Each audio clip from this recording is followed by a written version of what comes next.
What I love about here is you can literally see wildlife anywhere. The minute you step foot through the gate, you'll see things. Danes Moss is in Macclesfield, Cheshire. This area where we are now, which is 136 acres, is what we would call Danes Moss North, and this is the area that has been designated for housing development and retail and a link road and things like that. So Danes Moss is what you would call a relic lowland raised peat bog. So relic because it's no longer actively growing as a peat bog. It's quite dry now, so there's no new sphagnum growth, there's no new peat accumulation. And lowland raised bogs are a really rare habitat type in our country. We've lost over 94% in the last 100 years. So the fact that we have the largest and highest lowland raised peat bog in the whole of Cheshire in Macclesfield is a real asset for the town. It used to be over 1,000 acres, so it formed about 8,000 years ago at the end of the last ice age. So it's been here for thousands and thousands of years. And as well as that, where we are now is a really special type of habitat called wet woodland, which has also declined over 90% in the last few decades. It's really, really important habitat type, but it's very hard to find across the country these days. You can only really find it in Cheshire and some places in Scotland, maybe a few places in Norfolk as well. So it's really amazing that we have this in Danes Moss.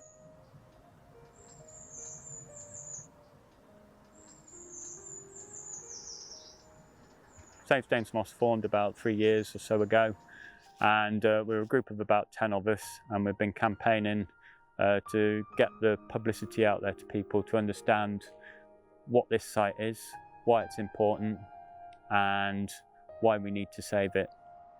I would say it's been a very successful campaign. We have a lot of the town behind us and a lot of the surrounding towns in Cheshire East as well. We have so many different methods that we use to campaign, which I think is why it's been so successful. We have people that are so knowledgeable in the group about the planning aspect of things, which is amazing because it's so difficult to get your head around if you don't understand it. We have people that come out and document the wildlife pretty much every single week for the last 3 years, which is why we've been able to show how important the site is, ecologically speaking. Me personally, I do guided walks on site, so I take all of the local primary schools for field trips on site, or going in and talking to the class about Danes Moss, why it's important to keep it the way it is and why we shouldn't develop it.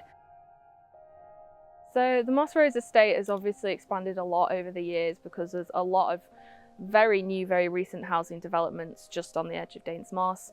And like I said, it used to be over 1,000 acres and it's now less than half of that. So we really are dealing with the last fragment of this ancient peatland that's been here since the last ice age, well before the town was ever here. And it's so important to protect this small piece that we have left, because the closer urbanisation gets, obviously the smaller this little pocket of peatland gets, but also becomes more isolated from other areas for wildlife.